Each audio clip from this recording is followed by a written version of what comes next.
Hello, it's me, Jay, your DM. I use he, him. Oh God, it's me, Leap. I use he, him. I didn't know I would be going next. I'm Jerika. I use she, her. I'm gonna go next, and I'm Haley, and I also use she, her. I am Aaron. I use he, him. And this is Insight Check. What do we do on Insight? Where we delve into the dungeon To the of your dungeons of bad decisions and to retrieve the treasure of wisdom. Wisdom. Wow, what a mess. Welcome to episode 100. Man, we made it. I didn't know that we would make it all the way to here, but hey, we're here now. 100 of these. With all my friends. You would think we'd have it down by and now. I have to say, I recently shared some of our older episodes with a new friend of mine who I'm trying to coax into Dungeons & Dragons 5th edition. Ooh. And more on that later, perhaps. And our old icons still show up for whatever icon we had at that current moment. I shared episode 6, and it was Jay, me, Haley, and Air. Wow. So remember that, everybody? Core 4, yeah. Man. Yeah, the old school. But we are missing one today. Let us Let us have a moment. Reach for your nearest glass of sweet tea and pour it out for Embers, I wonder who when stepped you- the last minute. When you said that, I picked up my glass of wine that I have, and then you said pour it out, and I just made the biggest frown. I'm not. This could have been my third computer that I killed this week. I could have just poured wine out. Well, Jay asked me to. I'm Don't sorry, computer. tempt her, Here we Jay. go. Bye. She's ready to threaten the lives of any computer she true. sees. I own this one, though. My But work definitely doesn't. pour one out for our fallen homies. We are missing Embers today. It's a sad turn of events, but apparently we're going to be gifted some sort of musical accompaniment. We're very not going to excited. know when those arrive or what it means, but it's coming and you're going to love it. I guarantee Or maybe it. you already loved it. You probably already It loved it. could have already happened. It probably did. Yeah. Yay. How was it? Yay. Yay. Good job, It's Ember. just- Tweet us it's and just let us know tracking how it all was. 5 of us or something, and we're just like, yay, Embers. It's gonna be like, yo, fuck Air. He's the worst. I doubt that's what it's Haley going to That's doesn't know probably anything not about gonna D&D. be. That would be your title track, probably. Yeah. True. But I still like you. Oh my goodness, that got harsh for a second there. I know it did. Oops. It's fine. No, it's We're, fine. It's fine. We're here for 2 purposes tonight, and one of them is to destroy Air. Yay. It's what he's always wanted. Rend me asunder. For the 100th episode, we want to grant everyone's deepest desire, and Air's is to be destroyed. And mine is to consume him. So I No, so you can So that finally finally become they the can same become person. the uber Canadian. There we go. One and the same. Well, the third in the triad is preserve, so I want to preserve this memory. What should we do now, everybody, to make me remember this moment forever? Hey, remember that time right before Leap devoured Air? That was a good time. That was a good time. It got real bad right as soon as he started devouring air. But that moment that before. really I'm gonna make an awkward moment. Ouroboros joke. I'm going to be here. honest, Yeah. the audio for it was really bad. Voroboros. You Oh, criminal. son of a god. Oh no. Shit. Oh. Well, this episode's ruined already, so... Welcome in to post. how have you made it through 100 episodes of this? Oh my god. Well, usually we have the common sense to keep some of these people away from other of these people and like keep it to a manageable level. It's true. But now all 5 of us are concentrated like some sort of intense We were boiled ultimate and evaporated. flavor. Like condensed It's milk. like we're the 5 heads of Tiamat and your worst nightwear. You brought Which it back head to are D&D. we? Nice. Which head are we? Ooh, we get to pick head We colors? get to pick head Yes. colors. Wait, do we have Yes. to Blue. fight? I call blue. I was blue, gonna blue, call blue. blue for Jerika. Lightning, thunder. All right. Wait, what color should I be? Is this like a personality test? Which head of Tiamat are you? No, it's just a very simple preference yeah. test. Which Tiamat are you? Let's go to the BuzzFeed Yeah. channel and Yeah, I right? think that leap is poison. Poison. I think that Poison. I think that leap is black. poison. Air's got the fire lyrics. Oh, okay. Why am I poisoned? I'll accept it. I'll entirely accept it. Need any sort of Just justification. justify it. I just need an that's answer, all. man. Listen, I just feel like you're poisoned, all right? Cool. All right, thanks. It's just a feeling I had in my veins. It's just been What's left? What's light can be and cold White and or It doesn't matter which one you acid. are. Probably Cold cold. or acid? I wouldn't say that. Is there a Haley fire is one? cold, Can I be like, though. I can be fire. Oh yeah, you can be fire, and then air can be cold. And distant. Like my air. father. Would you trade acid Wait, are you for cold or cold? you Acid. acidic? Yeah, which I one? could be acid. Yeah, I'm acerbic sometimes. Okay. So like- Jay's Alright. cold I then. spit So Okay. I'm cold. All right, yeah. top to bottom. Air is ass. green. Sure. Haley is No, red. no, he's black. He's He's black. black. Gosh Acid. darn it. Air is black. Haley Red is for fire. red. Jerika is fucking blue. Leap is The lightning one? Green. The green one. Cool. Poison. Yeah. and Jay White for is White. So when you as do usual. your fan arts with the mashup of all of our faces onto Tiamat, you know Oh, which yeah. heads they go on. Absolutely. Will put that. I will put that on a my T-shirt. gosh. I will pay Embers to put that on a I T-shirt. might actually put that Just on a our little You- faces. You can just put Tiamat body. Yeah, the little faces on it. Like pitch Yes. shift the color to match. Oh, and can that's Will it. You're done. Muzzy draw like a cute little body. chibi Don't give dragon Will body? Muzzy any ideas. Give Will Muzzy will draw ideas. anything that you ask them to. And Hey, Will Muzzy, I'm asking you directly. Please Will draw a Muzzy cute is little too busy. chibi dragon body with 5 necks. Thank you. oh my god, We love you. love you too, Will. Anyway, now that we've done that, let's get back to the show. Before we went on the Tiamat train of thought, I was going to, because we were talking about how much people have tolerated us for 100 episodes, I was going to motion for a round of applause for our listeners. Yay! Clap, clap, clap, clap, clap, clap, clap. I can't I really know, clap I'm because there are sorry. babies asleep upstairs. Yeah, Clap, clap, clapping clap, will clap, clap, definitely clap, clap. peak the audio and cause the I did a little I'm golf snapping. the normal I'm eyes to snapping. fail, which will I'm be a doing real the interesting snap. situation. It's fine. Everything's fine. That's my favorite is phrase fine. these days. I can't stop saying it. So, yeah, Homestar Runner had a good solution for this. When he What's broke that? Strong Bad's computer, he left a post-it note that says, "Everything's fine, nothing is ruined," which I quote constantly. Are we doing a dungeon crawl today? Dungeon crawl. Whoa! I guess we are. It took 100 episodes to get was there, but really that nice. was the It best was one. good. And I'm assuming it's going to be followed by something by Embers. So, Oh, yeah, 2 in a for row. Yep. Incredible. Should we do like an audio thing of being like, well, listeners, enjoy the Embers bit. We'll be back in Yeah. a second. I feel like you just did. And now a word from our Embers. A word from our Embers. So I'm sorry I can't make it for episode 100, but I can provide a song. This dungeon's a mass of deadly poison gas filled with enemies that will burn us. If wisdom checks are blown to oblivion, then a TPK is probably meant to be. This gold we've got, it's worth a lot. If we get out, we're rich. But in this dungeon, we've pissed off a great and ancient lich. We need to fight, perhaps retreat. What's our dexterity? In this dungeon, without a doubt, there's traps for you and me. This dungeon's a task we'd need Yasha to pass, hiding giant, tough to clear menace, where blue dragons command all their minions with a misanthropic hunger for misdeeds. This dungeon's hot. It is so hot that everything on it is a gas. Iron, copper, aluminum, and many others.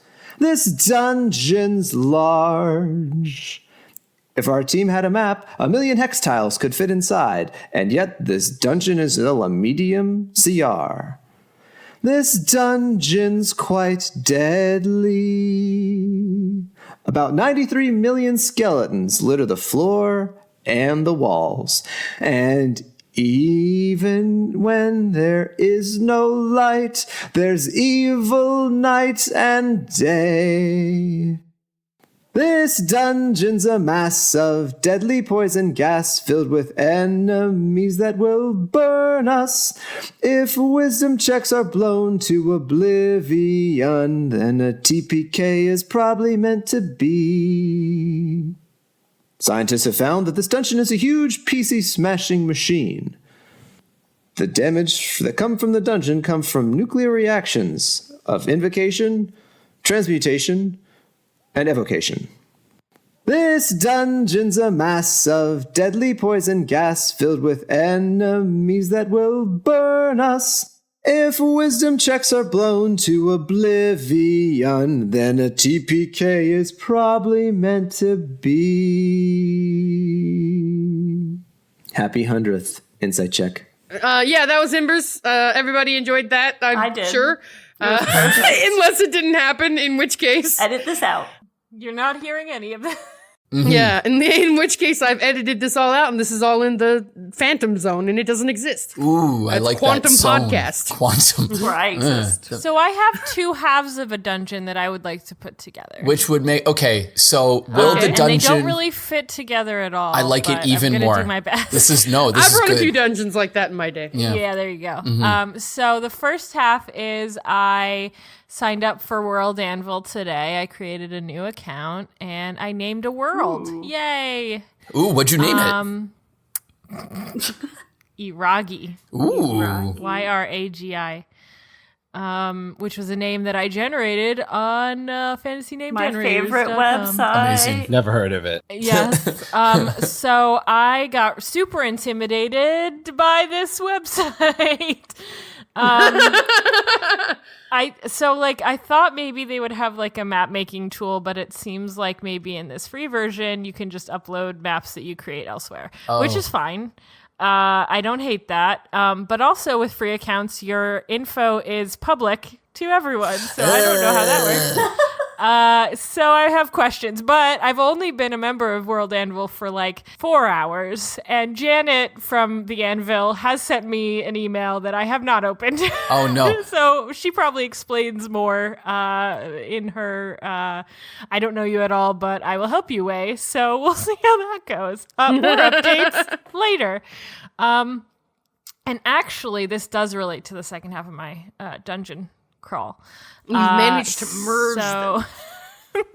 So this world is inspired by a campaign idea that I had. I was approached. Oh, I'm so excited. I was approached by a cool older lady who said, "Hey, I want to learn about D&D. Tell me how D&D is and works." And I said, "Oh, heck yes, I do want to do that."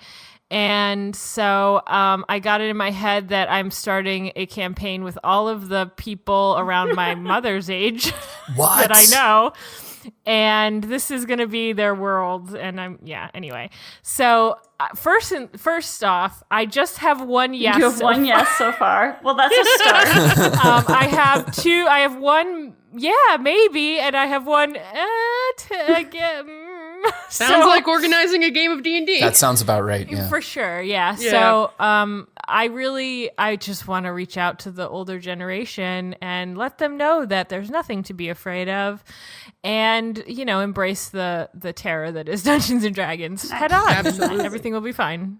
More updates on this campaign as it unfolds. They were related. Yeah. Those were two related things. I have a dungeon crawl where we are in the process of character making at my school with our D&D club. And it is like, we've had enough kids come out that we've had to figure out like that we're only running it once a week. But like we're having two separate groups because there's two students who want to DM, but there's enough kids that like in the previous year, it was just like the games were harsh enough that well, if the kid died, then someone else would get to come in and jump in. But this year I've convinced everyone that's like, no, like if you want, you can come and watch your friends play Dungeons and Dragons. And there was like a big enough response for that I was like super overjoyed with how excited these kids are. Yeah.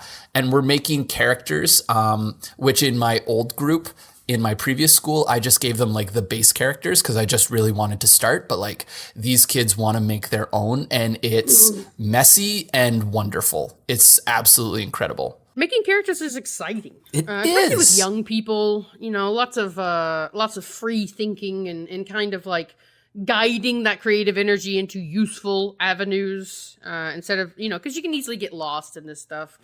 Character creation is like the worst part of D&D at first. I don't. At first. Yeah. Like for new people who don't know what they're doing, and it's like a little overwhelming. And then once you like get into the game and you know how it works, and suddenly it's like a lot easier. But like I think for new people, character creation is like a hurdle to play rather than like something that's fun of it. And then like, you know, your second game, now it's fun to do. Yeah, because you get the mechanics, right? Like after you've used proficiency enough times, you understand what it is. After you've used your modifiers enough times, you get to understand what they are. And you understand why you want high modifiers in high areas when you see like what having low ones in those areas does to your character. And so I did, and so it's been cool to try and like tell kids or tell these young people, like they know their classes, and then we were talking about different races and then like talking about the stats. Like it's just been like in the weeds kind of building, which I forgot how much I enjoyed, right? So it's been really, really great. I don't have a dungeon crawl right now, but I would like to just right here on the stream or on the recording, thank Air for really curing me of my addiction to Twitter by posting just the worst GIF in my timeline that I keep having to see every 5 minutes. Every time I open up Twitter, I just have to see this stupid GIF you've put here, Air, and I just hate it. I just hate this anime blushing girl. Can you be more specific? The anime blushing girl. This anime blushing girl. This one. Okay. This one. It's the worst. I don't like it. Can you be more specific? Oh God. It's been posted in the chat.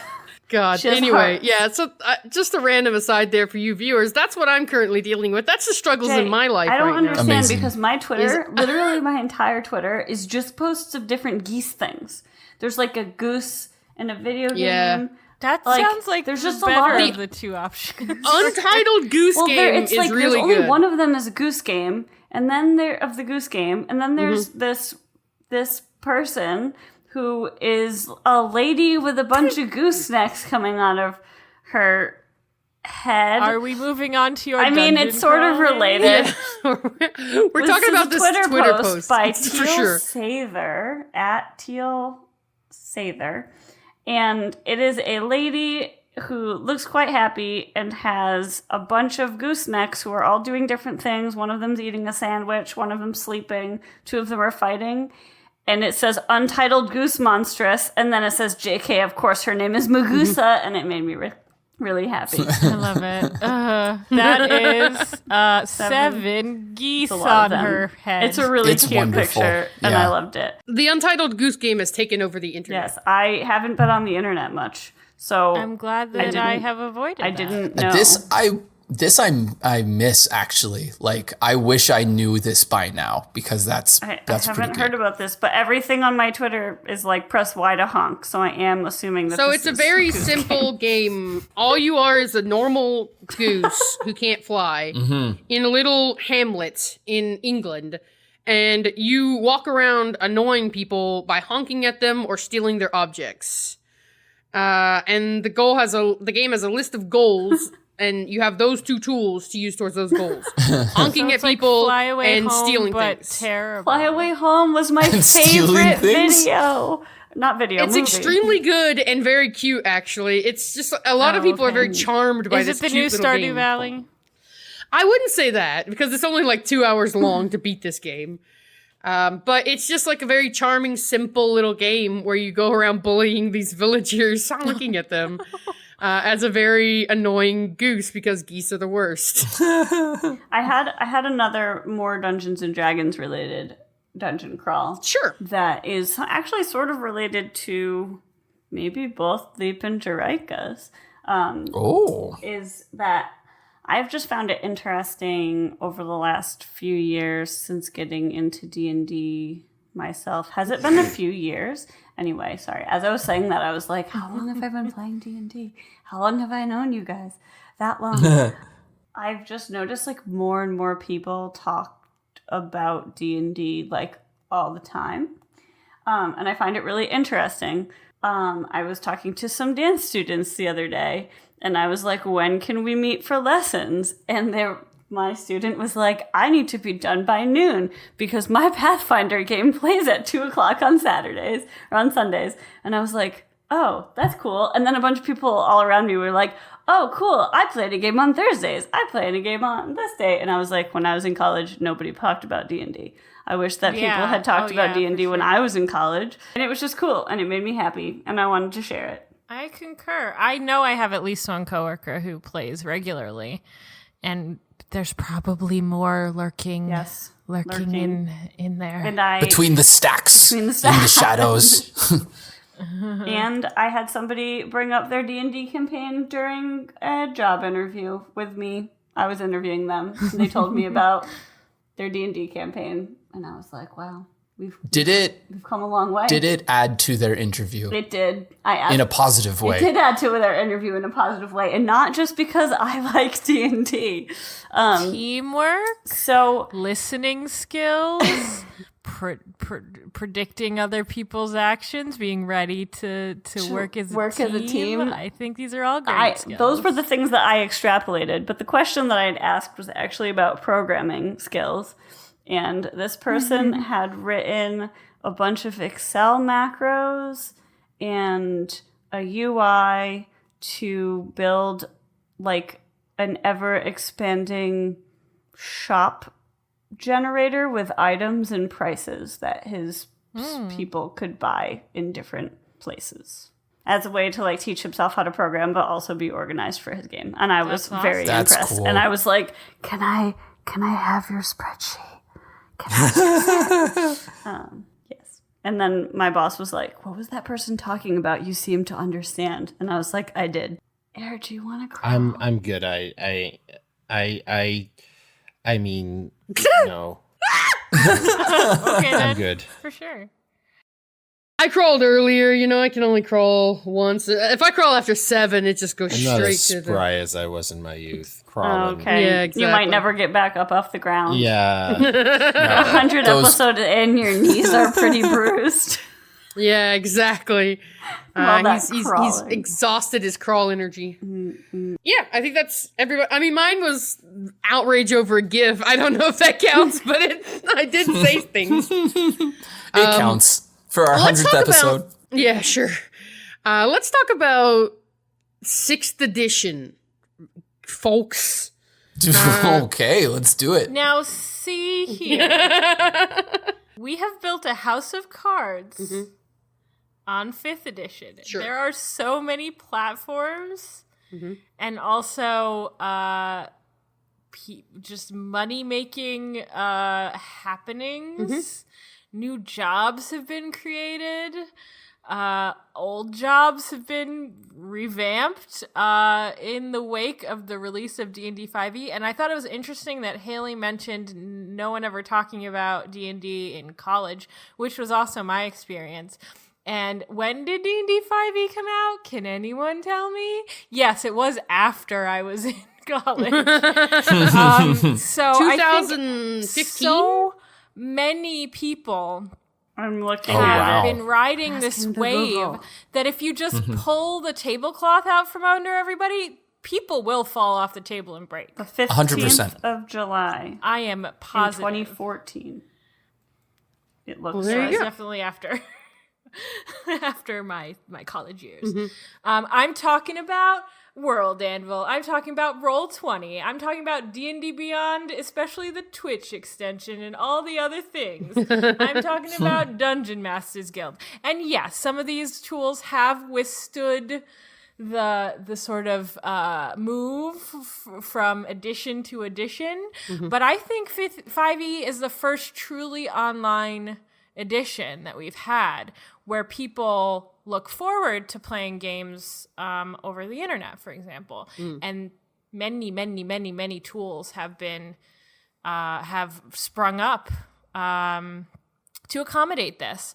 There's that kitten. Do you think that in the middle of the rant? There's that kitten right over there who also plays Dungeons and Dragons. Yes, he sure does. The more you mention the kitten, the less I can edit it out. I don't care. Kitten can be in the podcast. So, do you think that all of these online tools have been developed like because of what 5th edition is, or because like the environment and technology and people's use of technology is where it is culturally?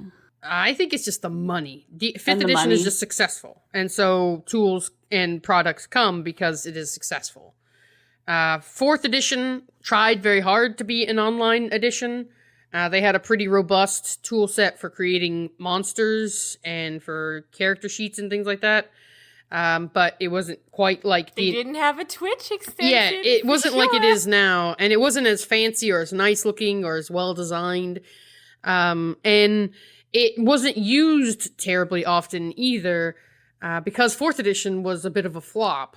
So, yeah, you don't get these tools without having a sort of robust economy to take advantage of. You know, with a large audience, even if you can only monetize a small percentage of that audience, you can still make money if the audience is large enough. Hashtag thanks, Was Stranger D&D Things.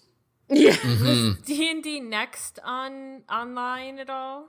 So D&D Next was sort of the prototype version of 5th edition.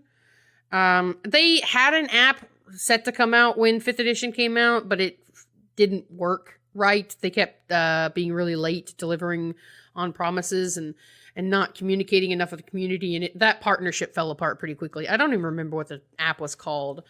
But 5th edition app took a while before they found the right partner, but D&D Beyond is great. But yeah, there's a lot of tools. There's a robust online suite of tools because there's the economy to back it. offline tools. Yeah, there's even that company that sells like adventure kits where it's just like all the Beetle and Grimm, yeah. Yes, Yeah. all the stuff. Yeah, the for premium version manipulatives. of the adventures, yeah. So Jay, my question is because like, do you think like when you want to talk about 6th edition, do you think that 5th edition has just kind of, it's been here for 5 years. It's kind of created a critical mass to itself. Like I was thinking about this when I knew that we were going to talk about it, and we had just finished talking about like Unearthed Arcana in another thing. And it's like, how many more versions of these classes can they make within these systems? Or like how many more adventures are they going to make, or new races to play without it getting more like overly bloated or like entirely unbalanced? Like, what are your thoughts there? Or what is everyone's thoughts there? Yeah, it's a kind of it's a real catch-22 situation for Dungeons and Dragons right now. Well, I don't think we're in a catch-22 yet, because I think we're still in sort of the prime of 5th edition. I think right now it is as healthy as it has ever been. I think the community is large. They're producing a lot of content pretty quickly for a lot of different kinds of people. I mean, they have the Rick and Morty content. They have the Tessel Hydra content from that hit Netflix show. What's it called? The one with the kids? Stranger Things. Yeah. Stranger Things. Yeah. Yeah, they have the Stranger Things adventure that just came out. They have the new intro box. So I think the economy right now is really robust and this game is very healthy. But they released 7 books this year. How many did you buy? Well, that was going to be my question, was like, Yeah. are they, I mean, I wasn't playing during the earlier editions, but how does the volume of content and adventures for 5e compared to others? Because it seems like there's a lot more. Is that just my Yeah, so obviously, perception? again, all things are possible in success. True. So originally they were releasing about 4 products a year. With 2 being adventures at the beginning of the year and the end of the year, and then 2 being kind of supplement books, expanding the world or offering new magic items, racial choices, that kind of stuff. And it seems like now they've ramped up. I think that probably 6 will be the norm. I think that the Ack Inc. book this year was a bit of an anomaly. I don't think that they'll be doing an extra product like that every year. But I think probably 6 is the new norm, with 3 in the first half of the year, 3 in the second half of the year, 1 to capitalize on Christmas. Yeah, I think that we're looking at an increased production schedule. I mean, they've been hiring basically everybody who works on D&D stuff lately, at least as contractors. I mean, I know Dungeon Commander has been hired on as a contractor. I know James J. Hake, Intranosco, Wild Rose, right? Wild Rose Mage, Hannah, yeah. But anyway, I know that they've been hiring on people for the last 2 or 3 years and ramping up. Kate Welch was an addition during that time. And I think that now we're starting to see like the product of that ramp up is they've released 7 products this year. And I think that probably next year we'll see another 6 products, which is like, if the community is big enough, that's fine. Because then, even if not everybody buys every product, there's enough people buying each product for them to each be successful in their own niche. But if the community is not as big and robust, then 6 products would probably create a bit of a bloat. That's what happened to TSR, which is the original Dungeons & Dragons company before Wizards of the Coast bought it. They were releasing 10 or 12 products a year, and people weren't buying them enough. And eventually the glut of products drove off all the dedicated fans. They just stopped buying stuff. They had all the books they needed. They just stopped buying new books. And then eventually 2nd edition died, and they had to launch 3rd edition to revitalize the game. And typically that's been sort of the process. They run an edition until eventually the market stops supporting their new releases. And that's when you start to see the wind up, I guess, towards a new edition. It's generally not a matter of like, okay, we're really successful right now, let's start a new edition so that way we can capitalize on that success and show our newest stuff. It's generally like, oh no, the company is losing money. How do we stop this hemorrhage of money? Let's make a new edition. And maybe that'll get people into it. So I don't think we're going to see any change right now. I'm going to invoke patron of the show who we actually haven't tithed properly in quite a long time. So, forgive us, great D&D father in the sky. Matthew Colville. Matthew Colville. Said basically that... Father in the sky. I was like, who is it? I don't know why. I don't know why I was surprised, or like why I didn't know. No, it wasn't that it was a surprise. I don't know about this deification of Matthew Colville, but I do appreciate the sort of reverence for a smoten. Yeah. Anyway, to put it simply, he said that every new edition was born out of a previous edition's problems. That eventually the honeymoon period comes to an end, and all that people, beloved and were so smitten by when an edition initially comes out, kind of becomes de rigueur, and then they start, and then they start looking at what about this edition could we fix? What could we improve? What could we tweak? Essentially, I'm wondering if we've come to the point where the fervor for 5e is kind of starting to not to wane, but we've really gotten accustomed to what we love, and now we're starting to look like, if only it just did this, if only it just did that. I keep seeing threads from some of the people we've just mentioned, in fact, from James J. Hake, from Dungeon Commander, on Twitter, talking about various elements of 5e that, the community at large have kind of taken issue with. In fact, this kind of started off with me looking through a thread of someone who had asked the question, what rules do you always get wrong? Or what were you surprised to learn is like a rule is written that you never realized? And the one that came up in that thread most often was bonus action spellcasting, because it's very unintuitive.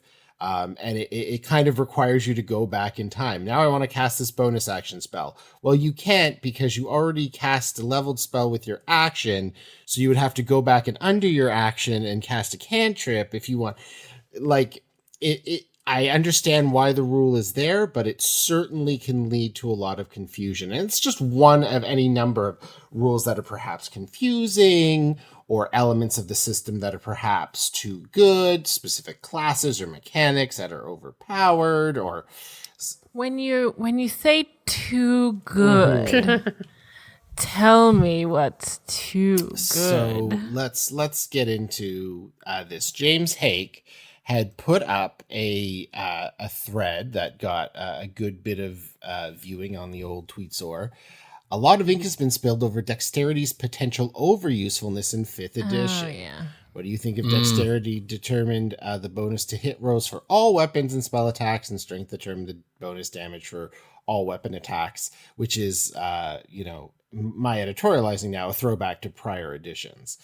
And then a lot of people got involved, including Dungeon Commander and a gentleman named Jason Steele, saying, oh, well, I'd, maybe want to disconnect it from Dexterity or have another option for another stat to control initiative other than Dex.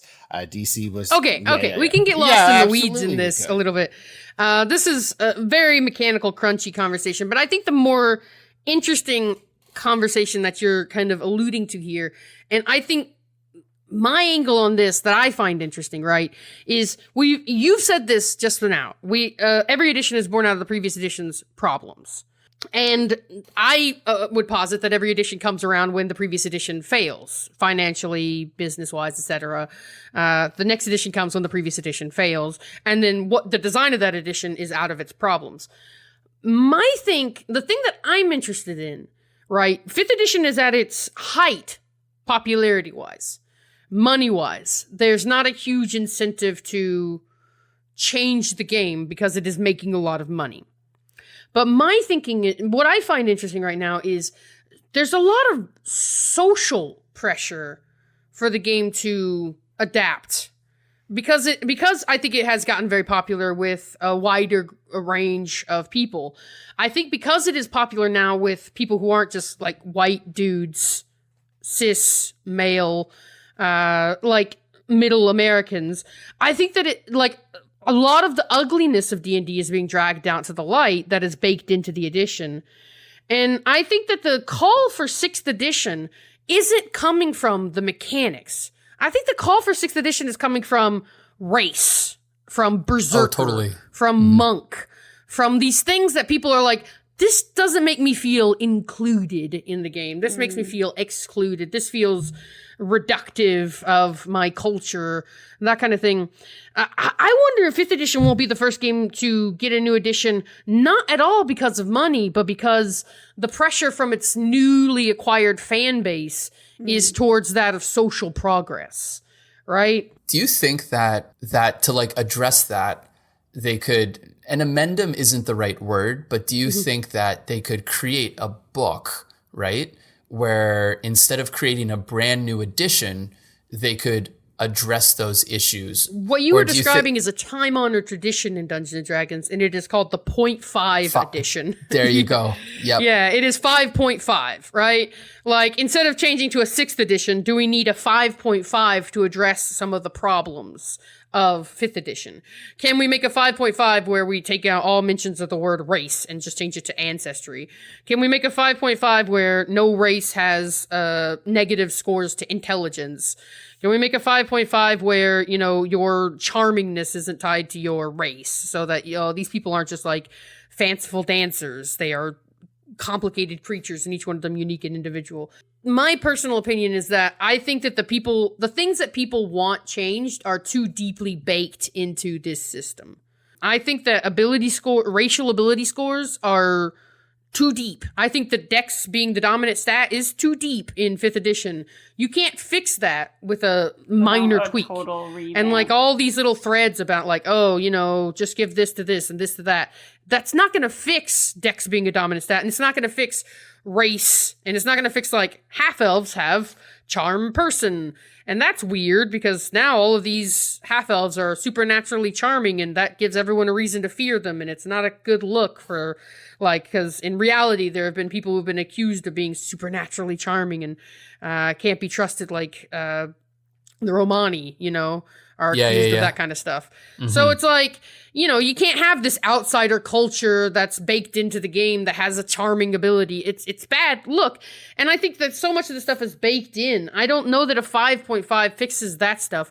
But is Wizards actually going to, like, change the game, though, because there's problematic stuff in it? Or are they going to... They're only going to change the game when it's not making money, right? Yeah, I think that when you take a look at it, it's always... It's a financial thing, right? There is a push at Wizards of the Coast to be more forward in their acceptance of the community that plays. Like, you see do you see all the LGBTQ rainbow gear that they have? And I mean, like, full acknowledgement, I'm a cis white guy, and I will acknowledge if someone tells me, no, I disagree with that because this is a complicated subject, right? So I'm not trying to, like... I'm not trying to display anyone's feelings with this, right? But, like, there is an attempt, at least publicly, for them to try and put their best foot forward. So I wonder if social pressure will be enough, or if the social pressure will mount enough to incite this. So what Jay's suggesting is that the pressure that needs to be applied is embargo. Don't buy it until it's right. I wouldn't even... I mean, I don't know. It's a radical take, Jay. I'm surprised you would propose such a radical throw our players' turn of handbooks events into the harbor. Did you know that after they threw all the tea in the harbor, it, like, killed all the fish? Because they were poisoned by That the makes tea. sense. Please Yeah, don't that poison. makes sense. Please don't poison the oceans Don't with your players. over the head With Yeah. your players' handbooks, handbooks. please. A bunch of ink-filled books into the ocean probably isn't what the delicate ecology needs right now. But before they died, they just swam faster and farther than they ever had before. They Yeah. lived So much before energy. They died. Yeah. I mean, like, listen, we Wizards of the Coast can say that it's, you know, really into advancing the cause of diversity and things like that. They're definitely contracting a more diverse audience, but at the same time, if we look at their recent hires, I mean, they're not really hiring that many people of a diverse origin that we can identify from the outside. I mean, I don't work there, so I don't really know every hire that works there, but the major public ones, I mean, Dan Dillon is cis white dude. I don't know. Like, Wizards is a corporation, and you can never really trust a corporation to... They're a corporation run by an even larger toy corporation. Like, so their bottom line is making money. They're not... Right. It's not social progress. Like the stuff that you see POC Gamer talking about, the stuff that you see Dungeon Commander talking about, the stuff you see Kiana S talking about, these things that are actually inclusive and revolutionary and would change the gaming landscape through a more broad narrative and a more broad acceptance of different groups. This stuff is really powerful and good stuff that should be baked into the core system. The incentive has to be monetary. Otherwise, Wizards doesn't care, right? I mean, I think that Wizards is a great company. I think that they do a lot of good stuff compared to other corporations. They at least try sometimes. But at the same time, they're still a corporation. And corporations are ultimately, by their nature, kind of evil. They're profit driven, right? And so... And profit is evil. Well, yeah, as long as profit is, like, as long as the profit... This is getting beyond D&D, right? Yeah, but, like, we've gotten so far in the weeds now.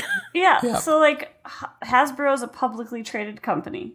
And they have a board who wants them to make money and make... Of investors. Of investors, yeah. Who want them to make their stock look good.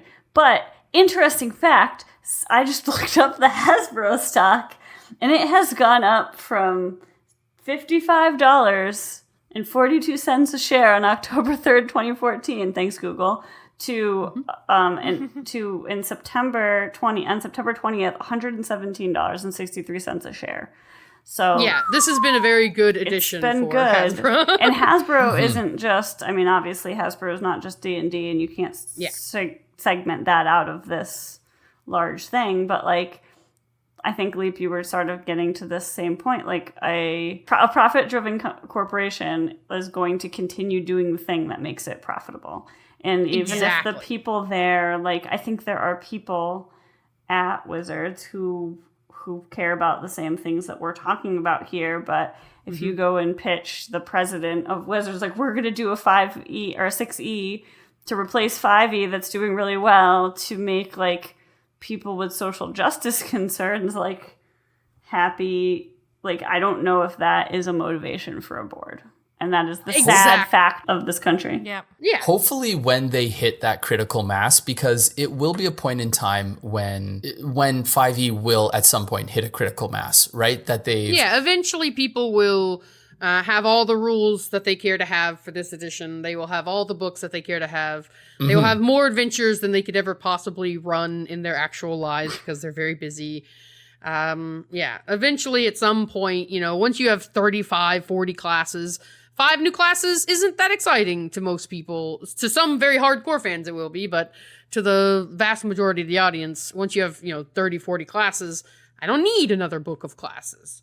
Yeah, and so hopefully when that happens, they will be able to, when they are having to do their reset, maybe if there is at that point in time these continuing social justice issues or a loud enough voice within the community that proves from a profit standpoint that this would boost sales and also boost social currency with their clientele, then that would be the way that it gets baked into 6e, right? Right. The hope right now is that with the push for more diverse hiring and more diverse employment, and with the hiring on of contractors of a more diverse background, that when 6th edition comes around, it won't have any choice but to be better because it will have a more diverse group making it. Like, the group that made 5th edition was very homogenous. There are some real bad folks who were involved in the making of 5th edition. So when we get to 6th edition, it will be a better group. Bad actors have been plucked out of this operation. Good people have been added in. A more diverse group has been contracted in. The group of playtesters will be more diverse because there are more diverse people enjoying the game now. There's a bigger audience than has ever been, and when the audience gets bigger, that naturally means that you're also getting more people from more different kinds of backgrounds. So, by its very nature, 6th edition will have no choice but to be a different and more rounded edition, I suppose, of the game. But the question of, like, can we actually make them change editions just so that we can fix stuff in the game? I don't think so. And is the game running out of steam right now? 7 books this year. I don't really see that. So I don't know. I think that there's a lot of unrest in the community. I think that that's what Air's picking up on, like that unrest in the community. I definitely think that exists. But how you translate that unrest into actual change, I don't know. Like, you can't make 5.5 and you can't make 6. What do you do? I think we've all made really good points. I want to do just a brief poll. Sure. It's a very brief poll of the participants here. I would like to know the number of streams, D&D streams, that you watched when you watched the most of them. And then I want to know how many streams you watch currently. Ooh.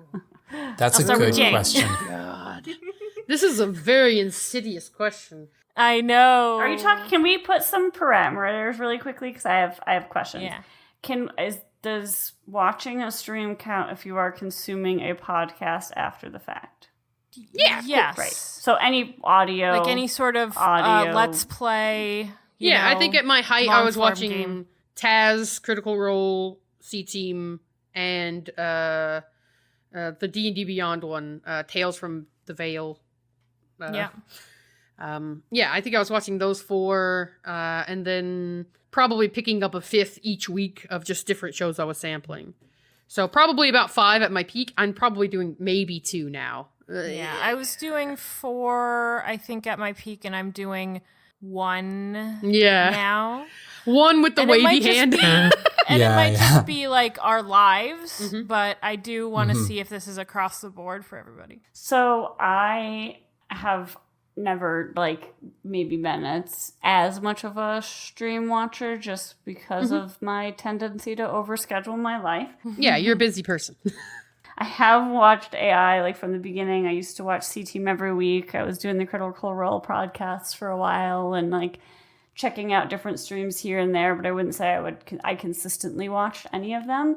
But I haven't even watched the latest AI games. Oh AI my goodness, game. yeah.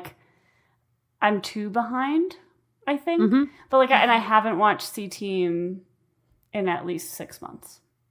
But that, part of me is okay, I should go back. I think right now for me, it was a factor of being busy. But I think if I were going to pick something up, it would be 1 max. But I just don't really have that, gotta go and check out all of these things. Yeah.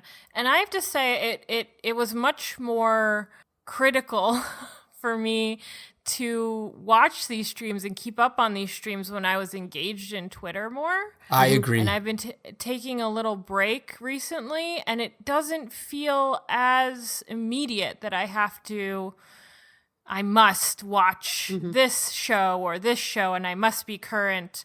And I can just enjoy what I want to enjoy. I too. I was watching the C Team, so I listened to all of the original Ack Inc. stuff multiple times, just because that's all there really was. I mean, there were definitely other podcasts and whatnot, and I tried a few other ones, but Ack Inc. was really the only one that grabbed me until Critical Role came along, and I watched or listened to all of their first campaign. And then I kind of fell off both of them. I stopped being Ack Inc. Rhymes online because I felt a bit like a charlatan because I wasn't really listening or watching any of that content. So yeah, I tried getting back into Critical Role recently, fell back off it again. I tried, Taz and listened to some of Balance. I listened to some of Amnesty. But yeah. You do have 2 kids, though. Well, it's not that I don't have the time. I listen on my commutes to work or while I'm, doing chores or whatnot. It's that I think I'm just a little bit burnt out on it. I tend to fall off things a lot. So, and then come back to them and whatnot. But, I will say that I am currently none. Jerika has a very good point. I think the Ack Inc. being a less frequent thing maybe made it more oh, cool, this thing. But now that it's every week so much content, once you get behind, it's hard to catch up type situation. It makes it a little bit more of even the stage show, there's there used to be 1 a year, and now there's 4 5, or 5 a year. 4 or 5, yeah. And plus there's more than 1 stage show now, right? So it's well, I don't worry about the C Team. The C Team is its own monster, it's totally. It's a weekly But you're podcast. Yeah. Yeah. If you want to be current on C Team and Ack Inc. Oh my gosh. So is- this is so my viewing and my watching reflects Haley's a lot. That at my peak, I was Ack Inc. and C Team were the ones that I was tried to be on as much as possible, and then Critical Role became a big part of my rotation. And then I've fallen off of it, and it really does kind of come to Twitter engagement. What I've noticed about the streams is that the community that builds up around them is a very supportive community, and they're really into it. And so there's this, you develop a friend group, and your entire friend group is almost based around the latest episode of something. And if you're right? not up to date with it, you're kind of like out of that. That's at least been my feeling, because I think that's why 100%. sometimes I'm like, oh, I don't have time to be around. It's like, okay, well, now all of your friends are like, oh, you're that person who never comes around anymore. Oh, look, it's the spoiler pariah. Yeah. Honestly, That too. that's one of the main things that's kept me doing this podcast every week, is that, like, without this podcast, this circle of friends wouldn't have a whole lot to talk about. 100%. Yeah. Like, it forces us to get together once a have week. you been in our chat? We have a lot of And you feels can to listen talk to about. me talk Jay. about all the computers I broke in. Like, I mean, it forces us to get together once a week and, like, Right. Yes. chat Oh, totally. and just hang out for an hour, right? And that's very good for us to sort of reconnect and strengthen those ties that otherwise might attenuate. We've really we've circled the square. We figured out what's happened. Everybody is so busy making their own D&D podcast, they don't have time to listen to any of the ones that they started with. I think the reality is, for us, it probably seems more emphasized than for outsiders. I think that we were all Akink fans. I think that the C Team presented a unique opportunity to watch Akink as a weekly thing. I think that enjoying that caused us to get really deep into D&D for a bit, and then that caused us to start playing, and then to look at other shows. And then I think that, like, eventually, you know, that sine wave hit its crest, and then it went down the other way. And it's like, oh, well, you know what? Actually, maybe a 4-hour commitment every week is not something I can really handle. Maybe multiple 4-hour commitments every week is somewhat insane. Yeah, maybe I don't exactly. have 20 hours a week to dedicate to different shows and keeping up. And Maybe I want to learn how to throw He's pots. currently maybe I wanna running throw 3 pots. campaigns, people. He's currently maybe I running want to 3 have 2 campaigns. kids. You know, maybe Yeah. it's like, exactly. we've all got commitments. Maybe I want to run a lot of D&D and I don't want to watch it, you know? Like, Yeah, exactly. maybe it was just a fad. I do think that we all get along on this podcast because we're all kind of similar. So Yeah. I do think that there is, you know, some similarities in where we're at in life and Yeah, I'm the odd one out. what's going on with us.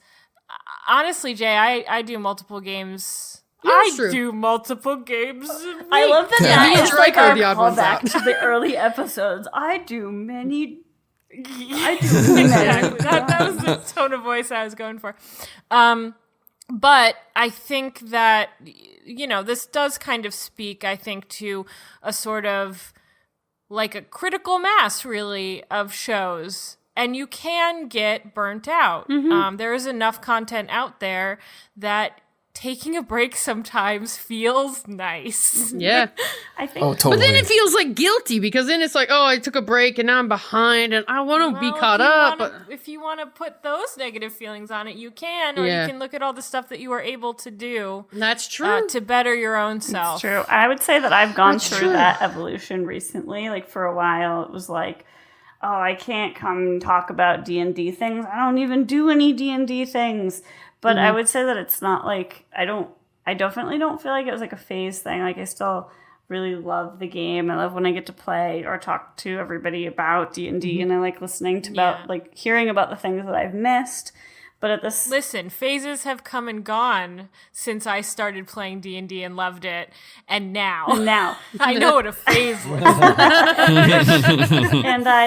but I think that I've realized that, like, my decision was just sort of like, okay, if like the stress of like keeping up with the community on Twitter is going to cause me to like not enjoy things as much, and not that that's like anyone putting that feeling on me, because it is a really positive, supportive like community. And these feelings just come from my anxieties. Yeah, it's like, I don't know. I almost feel like you should treat it like a James Bond film.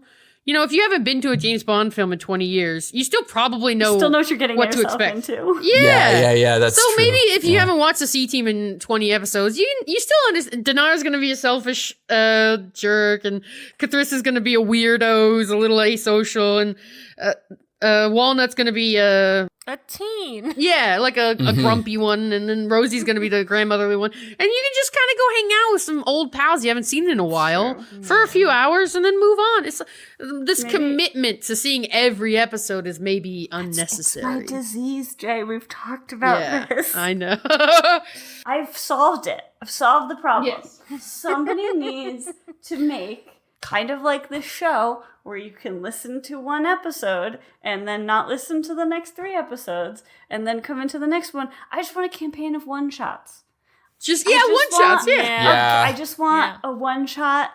Like, I would love it because, selfishly, because my commute is an hour each way.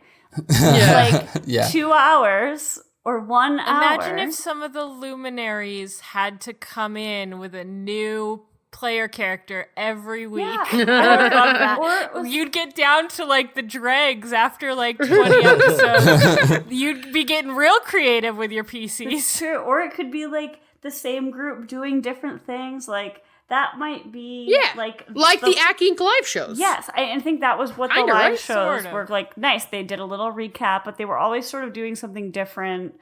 They weren't quite so. Yeah, so maybe what's making the Aki and live shows more difficult for you is the fact that they have continuity now There's between continuity, like 5 parts. which in theory I always thought I wanted, and now yeah, but maybe actually it's better if they're just self-contained adventures you could tune into. Yeah.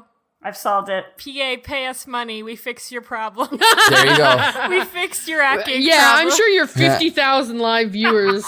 And that new book you just released is not doing well at all, Yeah. I'm sure. This is actually Yeah. what led me off the C team, because I was super hyped for the notion of, oh, great, there'll be, kind of one shots. It'll almost be West Marchian in a way, where it'll be like, Right. Omen Drawn sends them a missive, go and do this thing. Except they had these whole law and interactive arcs. complicated. Yeah, like it wasn't Really cerebral. very cerebral, and I was Yeah. very much expecting it to be like, this is the job, like a kind of a creature of the week, but an adventure of the week sort of thing. I think that's what Jerry had planned originally too, but then the players kind of wanted a more traditional D&D experience with the ongoing narrative, right? It seemed that way in season 1 because they were doing jobs. Like, if you look back into the actual thing, like, jobs don't really, like, the first one, they had, like, just a bunch of jobs that they needed to pick their way through. Yeah, and it was like 2 or 3 episodes a job. And it was, it was the cart episode. The cart episode is still like my favorite thing ever. Yeah. Like, sorry, Haley, go. no, go. that was literally what I was gonna say. Sorry, the confused me at the end. Want to know what some of those freaking cart ornaments do. Never found out what Right. the crystal ball does. Sorry. We'll have to go to Maxwell's Demon or something and see if they ever figured it out. Ooh, yeah, that they might know for sure. But yeah, so there was a shift and change of system there, right? And you can tell that it's like, when a like Community, the show is a good example of this. It like kind of starts like the 6th or 5th season. It wasn't parody of itself is the wrong word, but it was like I know it's right.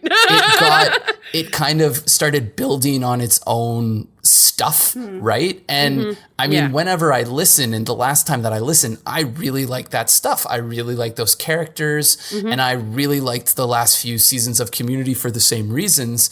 But it's different than it was at the beginning. Like, that's the way that I'm going to put that. Yeah, it was like a more distilled, intense version of its former self. And also a lot of the characters had changed. Yes. So, yeah, I think that, Air, to get back to the topic you were bringing up earlier about feeling like maybe 5th edition has started to run its course and things like that, maybe the call is coming from inside the house. Maybe we've changed, not the game. Maybe the community is very ready for, 5 more years of 5th edition, which I wouldn't be mad at. But we're all really aware now of the flaws of 5th edition, and we've deeply invested in it for years, and we're intensely connected to this game. We have like a very personal connection because we've done 100 episodes of a podcast about this game. So we have like this very, like, we're at the eye of the hurricane, and we're just constantly inundated with this knowledge. Yeah. And it's like, maybe it's too much, you know, because maybe if you step back from it and you really look at the bigger picture, probably it's only a very small, very intensely dedicated, focused portion of the community that's really screaming for change. And probably that call hasn't gotten big enough yet to make the waves that would be necessary for a 6th edition to come. But I think that the voices who have already started to make the call for change are really intelligent and really cool. And I hope that they guide the edition well into some new territory that will really shake up some things that are bad about 5th edition. Stuff more important than like floating modifiers and things like that. Things that are intrinsic to the game that exclude certain people. I think that stuff has to go. It's like a cancer in the hobby that just has to be excised at some point. It's going to hurt a little, but it's going to be good in the long run. Thank you for joining us for 100 episodes of Insight Check. Woo! Woo! Clap, clap, clap, clap, clap, clap, clap, clap, clap. As always, Gookneer, what? even after 100 episodes, we still can't thank these people enough. One, we have to thank you all, which we've already done, but I'm going to do it again. And if you want to thank us, head on over to iTunes or whatever, Apple Podcasts, that's what it's called now, and leave us a review, because we really appreciate it when you do that. But really, the thanks goes to Vinswept for our intro and outro music, to Amy T. Falcone for our wonderful art and chibi faces that will be adorning a Tiamat near you someday soon. Yes! And also, maybe t-shirts. And also, yes, who knows? We thank each other for being I amazing. thank you Thanks, all. everybody. And Thank you, friends. Thank I you. love you all very Love much. talking to you Very about much. gaming. Oh my With God. the love you all. Air, your energy levels are like... And as always... Answering your cues from our collective A's, this Was Insight!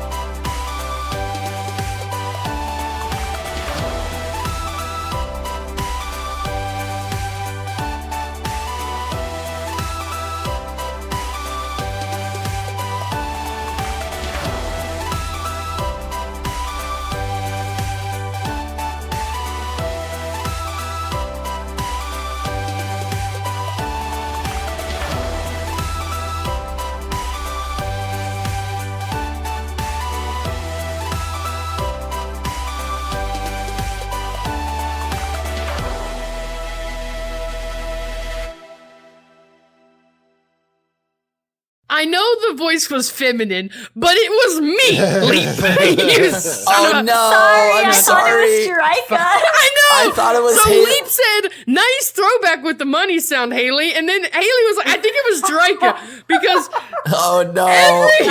I'm so sorry, man. listen, I know who I am. I know what my deal is. I know. I knew it was I Jay all appreciate it. along. I That's just wanna let because everyone know. Jerika is my only friend. No, it's okay. I'm kidding. No, I'm kidding. Anyway, sorry. I just completely stopped that in the middle of a very good comment. It's all Leap's fault. It is all my fault. I am sorry. I apologize.